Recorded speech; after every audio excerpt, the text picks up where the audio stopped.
Welcome to Rabbit Holes with Aaron. I'm Aaron, and I do a lot of things from beekeeping, just had a honey harvest, travel. We're in somewhere. We're in Missouri right now, on our way up to the Upper Peninsula, of Michigan. And so, and also, because it fits today, I'm a master instructor in the Marine Corps where I learned how to teach and how to even teach Marines how to do stuff, which is another level of difficulty. And today with me, I have my brother, my middle brother, my next younger brother, also my only brother until my youngest brother came around.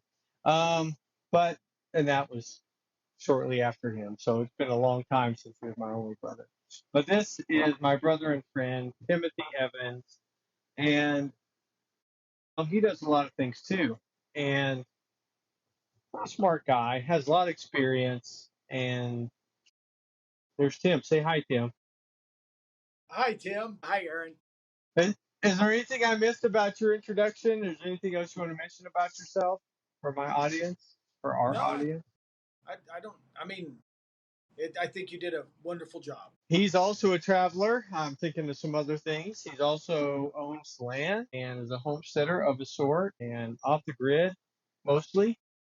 Mostly. And yeah, I look up to him in a lot of ways. He's building his house on his own property with his own animals. And, you know, I don't know if there's a name for it yet. It's just the Evan something. Little Yeah, patch of a Evans. little patch of Evans. That's right. It was coming to me. But yeah, so what's that?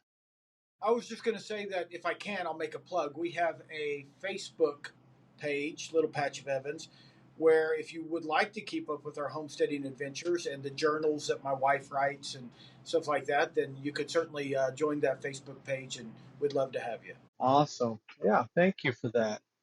We've been talking about how we want to start our conversation. And also, this isn't the first time we've had done a podcast together because I recorded him, I don't know, seems like months ago, probably was months ago. I don't remember what episode, but probably in the 20s somewhere. It's been coming hard and fast as far as the episodes. So, so yeah, he was with me on a previous episode. So I'm sorry, your assignment is you have to watch them all until you get to his episode, just so you know which one it is, or listen to them all. But yeah, we were talking about a topic, and we settled on teaching and learning. And I had said something to him from a lecture that I attended about humor being a marker of being optimized in a subject. So if you really understand the topic, then you switch from here's the 10 things about radio communication to the humor, and you make a story and you maybe tell a story. You know, you bring humor into it because humor is another aspect of learning. You know, and I reflect upon one of my great teachers. His name is Jesus Christ. You may have heard about him. He's kind of been popular, and you know he has some unconventional teaching styles himself, and you know I try to pay attention to him. What do you got, Tim? I think that humor is a very strong marker that somebody understands something, or the ability to maybe make a parable. That you just mentioned Jesus Christ, and he understood something so well that he could make a parable, which is kind of like a story that runs parallel to his teaching, that everybody could really relate to at that time. He didn't use humor as much, but the ability to turn something that's technical and sometimes difficult to understand into something that's relatable. Humor is very relatable, so people can hear it and understand it. I think that's a strong marker. And when you told me that, I said, well, Albert Einstein said something, and I can't quote him directly, but he said something along the lines of, until you can explain something simply, or until you can explain something to somebody that's simple, you don't really understand it yourself. And I found that is also extraordinarily true. It's a strong marker that when you could take something that is extremely complicated and very difficult to learn and break it down to where you could teach it to a child, then you don't really understand it until you get to that place. I mean, you may understand some aspects of it, but until you can basically pick up what you're looking at and turn it around and see it from all these different angles, so that way you can better understand it and understand it well enough that somebody else doesn't have to do all that work. then you probably don't understand it perfectly. Yeah. It's like, I mean, I want to spell it out a little bit. I want to spell it out. Well, we're going to tease it out for as long as we can. But I'm thinking about when I talk about humor in Jesus, I think about, Sermon on the Mount, Matthew chapter 5 through 7, somewhere in there. And he's like, if you see a speck in your brother's eye, would you have a log in your own eye? And that the visual, me thinking about that, to me, it's just humorous. Like you've got a log or at least a big stick coming out of your own eye, and you're trying to, with tweezers, get a speck out of somebody else's eye. To me, I see that as humorous because we're using such big proportions. And of course, I'm sorry, I have not researched that in the ancient Greek or Hebrew text, but just on face value, what I remember, to me, when I heard that story, I was like, that's funny. That's humor right there, Yeah, And, I so agree. go ahead. No, I was just saying I agree with you. Yeah. And we can tease out, what does it look like drilling down really deep into it? Like, because I was an instructor and I taught Marines how to fix radios. And you might be like, oh, yeah, Marines didn't know how to fix radios. But radios are difficult in advanced technology, and Marines like to use hammers and bullets on things, right? And that's how they solve their problems. And so, keeping them awake. And, I learned that telling stories, while not made up, maybe passed down stories about heroes in the Marine Corps, but then also relating to, maybe a story where a guy kept the hill with a machine gun nest and drove off the Japanese in World War II or something like that. Like, if his radio had quit working, or something like that, that's why we're learning this class because he was able to call out and get reinforcements and support and supplies, right after his unit got wiped out. And like, that's why it's important to learn radio. Well, I want to be a hero or I want to back up a hero. Like, I'm going to straighten up and wake up and pay attention. And that's kind of just like, that's the what's in it for me aspect. We called it the WIFM, what's in it for me. And so you break that down to them, and then that opens them up and kind of gets them on board, at least for a minute, with learning. But there was a lot of humor there. There's a lot of humor I used there. Um, you know, And what do you I think? I get that, and that really goes hand in hand with what Einstein said because you can't tell that story, you can't make that joke, you can't bring it to a place that's relatable unless you fully understand it. You can't make Right, it where humor's even a teaching tool at all if you don't understand it well enough to explain it simply because you'll spend all of your time right. trying to make it relatable and but if you understand it so completely that you can make it, you can tell your anecdote, you can tell your story, and it be funny and it be entertaining. Well, that just makes that just I think that those two things really go hand in hand. They complement. Yeah, And yeah, I've run into the same thing when I was tutoring math in high school. The teacher would have me tutor math, and I found that if I just sat down and repeated for rote the exact same thing the textbook said or that the teacher said, I lost them the same way that he lost them. But while I was tutoring math, if I could take it and make it relatable, the whole Jimmy's got 5 apples and you take two, you know, right. what does Jimmy have now?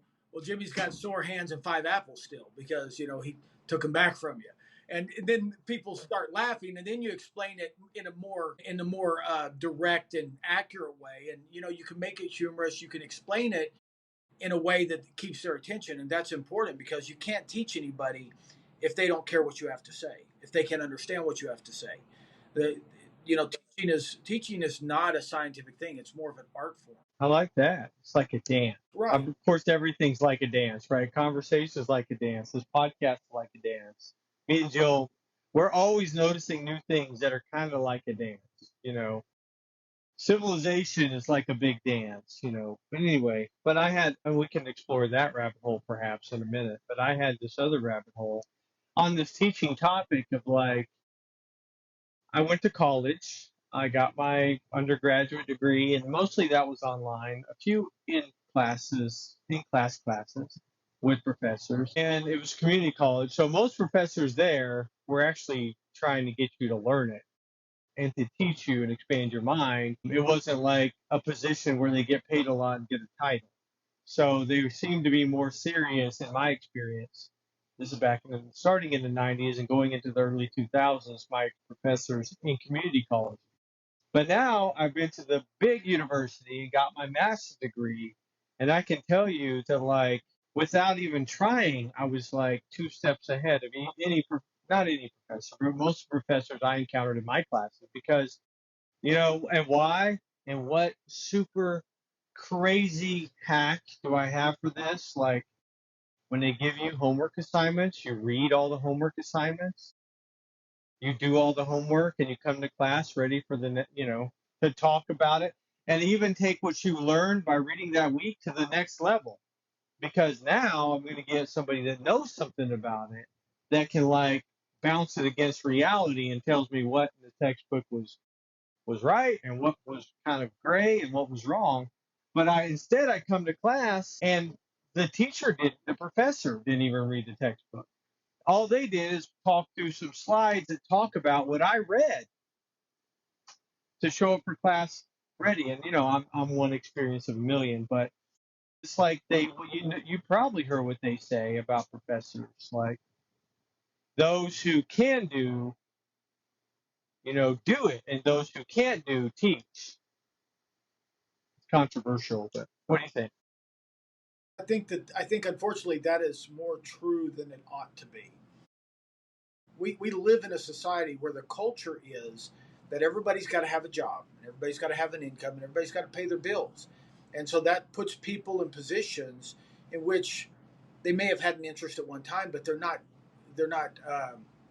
invested. If, to illustrate what I mean is, you go to school and you meet a teacher who looks at that job of teaching as a ministry. This is her calling or his calling. That teacher impacts your life, and they tell you stories, they make things relatable, and they make sure you understand it, and they move you forward. And these people aren't people that couldn't do, so they teach. But unfortunately, a lot of teachers, they don't look at it that way. They look at it as a paycheck. This is when I'm working, and when I'm not working, you leave me alone. And this is what I'm supposed to do, and this is what I'm getting paid to do, so I'm going to do this, and there's nothing else. You're not getting anything else. And those teachers, there's so many more of those than there are of the legitimate people that look at this as some sort of calling on their life. And the same thing's true in the Right, medical profession or any profession. But the truth is we don't want professionals. Can you imagine if we married professionals? Like, well, I want my wife and the what she does, what she brings that marriage, to be professional.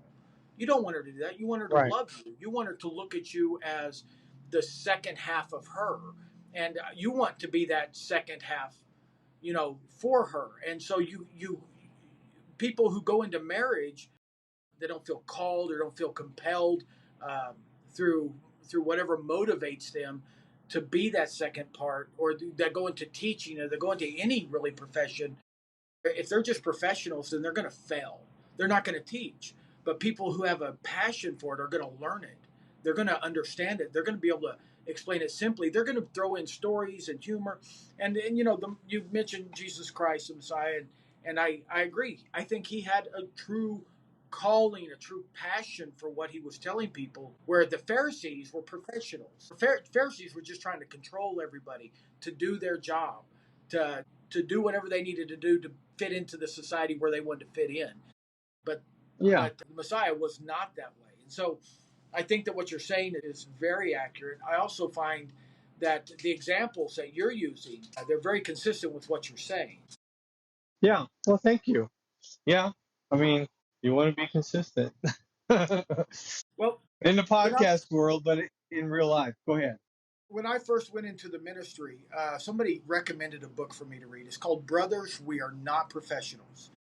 And it basically equates the ministry and the calling that falls on that to a marriage. And that, Hosea in the Bible, he married a professional, if you know what I mean.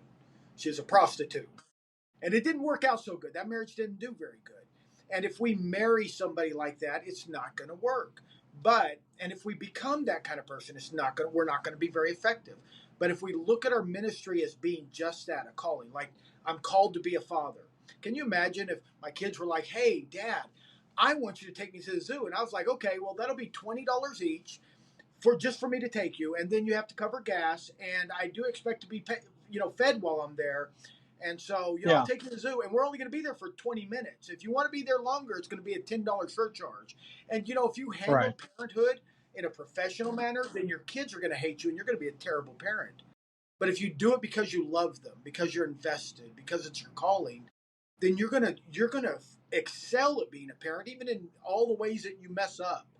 And that's so many people enter the ministry of being a pastor or Sunday school teacher or whatever, and look at it as a job, and this is their 9 to 5, and they wake up every Monday morning depressed and just ready to quit. Hmm. It's the problem. It's a problem with any calling in our life, whether it's in the ministry as a teacher within religion, or as a teacher within a secular job. You have to be called to that. And if you're called to it, then you're going to want to know it so well that you can explain it to people who don't understand it. And that's Hmm. where I think that's where the humor comes in. I can't help but think of Kent Hovind. You know who Kent Hovind is, Aaron? Yep. Yep. Creation scientist guy. He gets up and he talks about how evolution is wrong. And I'm not trying to promote any ideas, but what I really liked about the way he talked to people was he would like hold up a picture of his wife in the middle of teaching about whatever he was teaching about. He'd hold up a picture of his wife and he'd say, "You see this? This is not my wife." And everybody would go, "Oh," and he'd go, "It's just a picture of her. My wife is sitting in the front row." And it kind of like, and then he used that as an illustration to prove some point that he was trying to make, that just because you see something doesn't mean it's the real thing. That you have to be careful that you don't confuse an image with reality. And, he was making some sort of comparison. But he used this joke to do it. And he was able to do that and keep the audience's attention and be passionate and be teaching these people because he used humor and because he put things in a very simple way that even children could understand what he was saying. Yeah. So I appreciate you saying that, and I believe and agree with you completely. I was thinking about some other thoughts like passion versus professionalism. It seems like that I'm kind of summing up some of the things you said, I guess, but also giving us a chance to talk about it some more because, I have seen people that are absolutely passionate about teaching something. And, and in the Marine Corps, I have to say, I actually saw a lot of instructors that were passionate. Like literally, you can say to like somebody in corporate America, like, if you don't do this, we're all going to die. It would just be saying it. But in the Right. Marine Corps, it's like, you need to learn how to fix this radio because literally this could be the reason that a whole unit is cut off or ambushed or die or something else. Keep the radio working, you know, pursue excellence. And so, that's a whip them as well. So you got all different levels of what do I need to, am I here sitting in this class learning about this? Well, number one is death. Number two is death of somebody you care about. Number three is, you'll get promoted and everything else in the Marine Corps. So, I mean, there's a few other things, but like, and then I thought, so that's one thing potentially you could talk about, or pursuit of excellence. And that's really how you can tell people are passionate about something when they pursue excellence. They do everything they can to be excellent at whatever it is. Which one of those you want to go down next? Well, I like what you have to say. I think that you're right. I think that sometimes, though, you have to get them thinking about themselves, and then you lead them to a place where they're doing it because it's the right thing to do, or the best thing to do, Right, or it's going to right. help somebody else. You're like, you don't want to die, so fix this radio. Now that you've convinced them, you can start telling them that, okay, well, now we're going to work on the philosophy. Instead of just doing this for yourself, you're going to do this for somebody else. You're going to do this because we want to win as a whole. You're going to do this because it's the right thing to do. But nobody ever does anything out the gate because it's the right thing to do. They've got to be shown the steps from where you said to save your life. You don't want to die. To this is how we win the war. And that's every single every single lesson that we teach, every single lesson we learn usually starts with something selfish and it grows to something that's passionate and a calling and it's a big deal.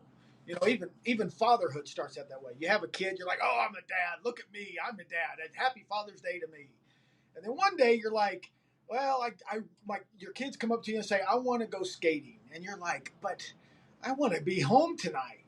And it's no longer about you. You get in the car, you put on your clothes, or you hopefully you put on your clothes first. Then you get in the car. And then, you take them skating and you sit there and watch your kids go skating and fall down and you're sitting there bored for 2 straight hours, or in your case, you skate with them. So, but I Yeah. mean, you They get you tired and bored with me. But anyway, yeah. go ahead. But I mean, the idea is you do something as it's 100% for your kids when that first kid you had was 100% for you, and it turned into something else. Yeah. Yeah. So yeah, I think that all of those things that you talked about are actually they're like the 12 steps, of AA or whatever. You take things one step at a time. Before long, you're no longer doing this for the original reason. You've got a whole nother reason. And when people find that whole nother reason, that what I would call the ultimate reason, the reason that is it's a calling, it's love for others, it's victory in some way that is outside of me, that's the ultimate reason. And when you can build up somebody to do something for that ultimate reason, you've left professionalism behind and you've moved on to this passion and this calling that turns nurses into better care providers than the doctors that they work for. Right. The teaching assistants into better teachers than the teachers themselves, because somebody finally decided to do it for a reason that was bigger than themselves. Yeah. I agree. I don't know. What word am I trying to say here? I completely agree with you. Had to get my tongue fixed there. But I think of an area too, another area where there's not a lot of passion in life. And I'm really going down another rabbit hole here, like customer service. Like customer service. When did customer service be something we say and not something we do anymore? What do you think?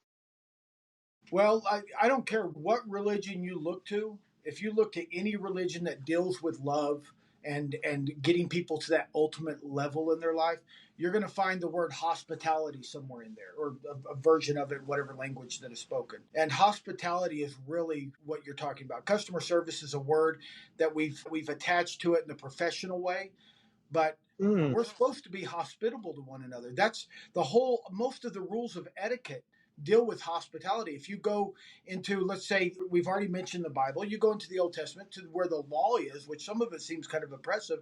It says stuff like if you have an ox that goes and it damages somebody else's property, then you need to pay them for the damage that your ox did. That's hospitality. It's basically caring for other people more than your own self. And the idea of hospitality is found in so many different religions, whether it's Buddhism or Christianity or whatever, but it's so often neglected as being like this vestigial part, like your appendix. We could just remove hospitality and still be very good at whatever we do. And you can remove it, but you're never going to be quite as good. So I think you're right. I think customer service in a lot of ways, it has turned into like this next, instead of what else can I do for you before you go, which I've I've done my bare minimal level job, and so now it's time for me to help the next person. Or it's, are you sure you're ready? If there's anything else, you call me, I'm there for you. And we've all dealt with people on both sides of that, whether you're at the DMV or at the doctor's office or paying your taxes down at the courthouse, whatever. You deal with people on both sides of that aisle, and I'd much rather deal with somebody who cares about me. yeah. Customer service. Treating you like you're a human, is what it should be, right? Like you're another human. And it's kind of interesting. It makes me think about how so much of the customer service I experience is, over the phone from someone in India or somewhere where they use a different dialect of English and it's hard to understand them. And then all they're trying to do is get me to pay for something. And, you know, And that's what customer service has devolved into. Is like, well, we will put up with you as long as it takes to get money from you, and then we're out of here. You Right. know, like okay, and it's really annoying, right? Who's not annoyed by people calling you on your phone? Anybody who owns a phone. It's like, well, you wait for a second, you're like, hello, is anybody there? Bloop. And you're like, okay, hi. I'm not going to make fun of any particular person's dialect or voice, but it's like, their name sounds different, everything's different, and I'm just like, I don't understand. What did you say your name was? And it's 4 syllables, right? And I'm like, or just call me Andy. And I'm like, I just don't even feel right about calling you Andy, you know? And, so, but, we can play games on too. And I'm like, no, I think, they used to call me like as soon as I got the website for my business, I was getting these calls. And this is a funny story. Why not tell a funny story here? And I was getting these calls, and I'm like, they're like, hey, do you got Yahweh Pottery? And I'm like, oh, you need to talk to Aaron. He's not here right now.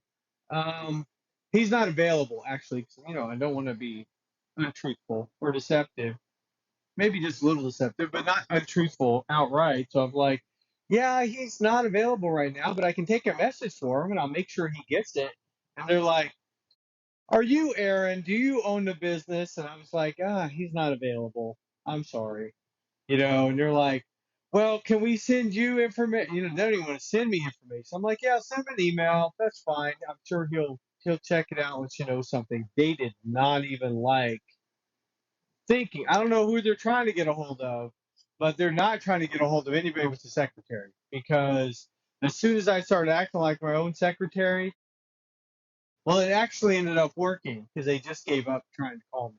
Right? I don't get any calls offering me things for my business or website development or marketing or anything else because I just maybe I did customer service better than them. Hell, I'll have them get right back with you if you give me a message and your name and a phone number.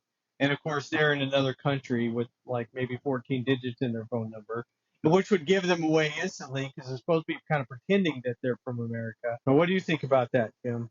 Don't you have some time as a telemarketer? Yeah, I used to work as a telemarketer and Okay, it's getting as a bill real. collector. Like I used to do Okay, collections too, and I was a repo man. Let me. I find something very ironic with what you said. Can I point it out, or do we have time for that? absolutely. I'm open. I'm You're open. just talking about customer service, and then you're talking about how terrible your customer service is with people that call you looking for you. There's some irony in there. I know.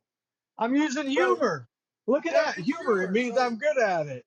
yeah, I'm yeah. better at customer service than they were. I was like Well, I think literally that going to you're on write, the same level. You put yourself on the same level as them. But I'm not and they I'm don't not like judging. it. I'm not judging. I'm just saying that I thought it was kind of funny that you're describing that you're talking to these people and your customer service is exactly the thing that we were just talking about. Like you didn't care. You didn't want to deal with them. And I'm not saying you were wrong. I get so many telemarketer calls every day from people that, like you said, they don't speak our language very good and they claim to be people that they're not, selling things that they clearly are not supposed to be selling. I have people contact me trying to sell me insurance for my house. And when I explain to them that I work in insurance, they usually get off the phone with me pretty quickly. But every once in a while, you get a bold one that's just he's trying to get that sale. And the point is they're dishonest, and so you have to shut them down. I'm not saying you were wrong, but I thought it was ironic that you pointed that out. But no, I hear what you're saying, and we have to deal with people, and sometimes the people that we have to deal with through the course of our lives, whether it's in the checkout at a grocery store or the gas station or whatever, we have to deal with them and they're getting paid to be a representative of the company they work for. And I'm going to give you a story. I went into a Casey's in a town called Mountain Home, Arkansas. It's a college town. And there are a significant amount of homeless people and college students that just kind of wander around town during the summer. And I went into the Casey's and I have a cup that I got from Casey's. It was not cheap, It's a very well insulated cup, and I like to go into Casey's and just fill it with ice because I usually have lemonade or something with me. But I spend a lot of money at Casey's every single week because I buy gas there and whatever. And so Casey's is a type of gas station for those that aren't familiar. But anyway, I went to this Casey's and I went to fill my cup with ice. And every Casey's I've ever gone into, I go to fill my cup with ice, and they're like, "Oh no, you've got your own cup. It's a Casey's cup. You fill it with ice. It's free." Especially during the summer. Well, I go into this one in Mountain Home, and they're like, "No, I'm sorry, it's going to be 60 some cents." I was like, "But I've got my cup." I mean, basically, the only thing that's costing you is ice. But they were charging people for ice in order to keep people who didn't want to buy anything out of the store. And and I found that extremely reprehensible because just because somebody wasn't buying Yeah. something today doesn't mean they never would. They were a representative of Casey's as a whole, and their choice was we're going to save a few nickels and dimes by telling people that they can't have ice for free. But if they when they rang up my ice, because I already had the ice, I wasn't going to dump it out. When they rang up my ice, it cost 60 cents, 65 cents. I'd already filled up the car with gas, so I didn't have anything else to buy, and so I had them run the card. It cost them $3 to run that card. The card company charges them $3 every time that card is swiped. In order for them to get their 60 cents, they paid $3 to get it. None of it made sense. It was all bad customer service. And the whole idea could have been avoided if somebody would have just sat down with them and said, listen, people that come in here, they may not buy something today, but if you welcome them, they will come in and buy something eventually. I could see if they were Right. crackheads or prostitutes or something, but we're dealing with just normal people. It wasn't any. It Yeah. wasn't like there was no criminal element. Not in Mountain Home. If you ever been to Mountain Home, you'll see there's not a criminal element. It was just a gas station right outside of a hotel, and they just treat. And it wasn't just the ice; they were treating a lot of people poorly. I've been in there several times. This is the first time I ever got ice, and I was like, wow. I'll probably never go back to that Casey's. I mean, it was just insane. Hmm. But that I think illustrates the point that it's very important how you behave even at your job. You may think this is your profession, but if you don't behave properly, you won't have a job because eventually enough people do that. And Casey's will sell out their stores to somebody else. Most of the Casey's I've been to, they used to be something else before they were Casey's. Yeah. Yeah, definitely. Customer service is what keeps people coming back for sure. And treating them like a human with respect, autonomy. I reflect back on the golden rule because I found myself in a place, strangely, as the story unrolls, you'll see it, like where I was looking for reviews for my pottery workshop. And I was trying to get people to leave reviews because everybody looks at reviews and everybody was happy with me and my level of customer service and everything. Well, it wasn't working, right? I would send people a link or I'd send people stuff. Nobody sent me reviews. That's fine. I try to do the most, this is kind of how my brain works. Let's try something that probably won't work just to get it out of the way. And so what I did is started leaving meaningful reviews for businesses everywhere I went, like a restaurant, Walmart. I haven't done gas stations really, but like I have been highlighting people that give good customer service. And as a matter of fact, if anything will make me stop and just go ahead and do a review right now for that business, it'll be good customer service. Like if they're caring and thoughtful and helpful, and like, yeah, I'm sorry we don't have that product, but if you go over here to this store down the street, they have it. I think. Well, let me call them up and double check. Right, calling a competitor to double check to see, and that's the level of customer service that I give in my business, that I give, the hospitality that I have learned and I enjoy. I enjoy my side of the hospitality. It's fun because number one, it's so different than everybody else, and number two, and I just like being different than everybody else. And number two, it's so effective. Like people remember you. People tell their friends about you. I can't tell you how many organic marketing, you know, things that have popped up out of the ground, seeds that have grown. When it comes to memory, And I'm not here trying to blow a trumpet for myself this whole time, but just as an explanation for how this works for me, is I started going around, and if we had a restaurant, and asked my server was really nice to us or friendly, and didn't have to have a lifelong conversation, but like they double checked on us and made sure we're okay, and offered no drama at all or whatever, and actually have a good conversation with them. And I'm like, what's your name? And I'll do a review for them, right? And yeah, and then I started getting good reviews, and then I started getting more business, and then I started getting all this stuff. But that doesn't make counterintuitive sense, really. But that's what the golden rule says. If I'm looking out for everybody else, then everybody else will then come back to me. You reap what you sow, kind of thing. And so I put it, I did a little experiment. I'm like, well, I want reviews. So I'm going to get good reviews. And when I mean good reviews, it wasn't just like 5 stars, these guys are great. It was like maybe 4 stars. Here's some things you did well, and here's a couple things you can improve on, and here's some ways you can improve them. I mean, people pay a lot of money for that kind of review, and I'm just giving them where I go places. I'm a Nazi when it comes to breakfast places, but at the same time, when I do a review, I'm not a Nazi. I'm not like this place. I hated it. There were rats, or anything else. I just tell the truth. And like I see some good things and I see some bad things, and I give them a full review. And I give them a pretty positive review. I don't give out like 1 to 0 stars. I give out 3 to 5 stars because number one, I don't go to a place that only gets 1 star. So maybe that's selfish. But I don't like looking at rats when I eat. Hey, some people have different expectations. What do you think about that? Applying the golden rule that way, Well, yeah, I or mean, any part of that? I think that the idea that we need to treat our neighbor, love our neighbor the way we love ourselves, once again, not exclusive to just one religion, but it's a very poignant part of living a peaceful life. If you want to have peace, you're not going to have peace by guarding your peace. You're going to have peace by guarding other people's peace. If you surround yourself with people and you keep their lives peaceful with your interaction with them, then what they're going to do is they're going to do the same for you. And it's we think that sometimes you got to circle the wagons, you got to protect yourself, you got to take care of number one in order to take care of everybody else. And I'm sure that's probably got times when it's true, like in an airplane, the oxygen mask drops, you're a parent, you put on yours and then you put on your kids. But in most cases that's not the way.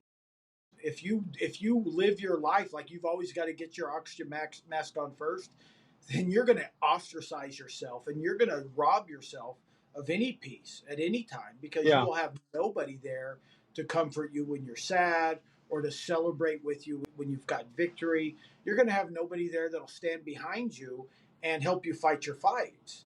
And right. those things are important. So yeah, I mean, I agree. You've got what you're doing. Your idea of how to get better reviews is to be a better consumer, because you want to be the kind of consumer that you're hoping that your customers will be. So you become the type of consumer that you hope your customers will be. And it's amazing how that doesn't go unnoticed or it doesn't go unanswered by the people around you. There's no logic to it. You can't logically draw a line between you being a better consumer to everybody else becoming one, but it still somehow works out. And I think it changes. I don't think it's an external change. I don't think you're changing the people around you. I think you're Right. changing you and making yourself inadvertently easier to receive those good consumers. You Yeah. attract better people. So I Yeah. don't know.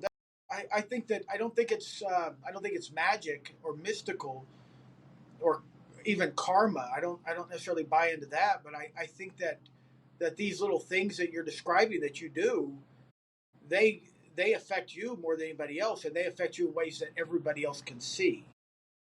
Well, and that's another aspect of the golden rule. If you start doing that, you'll get so busy, you won't even notice you don't have reviews anymore, right? You Well, get so busy with like, not, I didn't do a million reviews a day or anything like that. I didn't have any copy and paste. I gave heartfelt reviews, but still, like You're having fun being busy because you're having fun looking out for other people and helping them and being kind and hospitable. Go ahead, you still had something.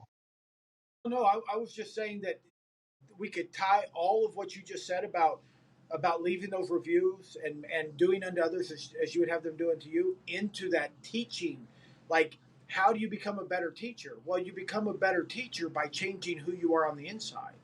And that's what you did. You changed who you were on the inside by caring for the people that wait on you and that serve you in some capacity.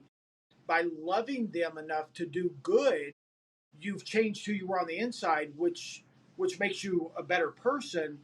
Well, if we apply that to understanding something and teaching it simply and making it entertaining.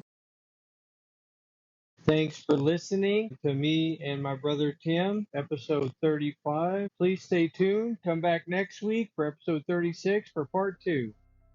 Thank you so much for listening.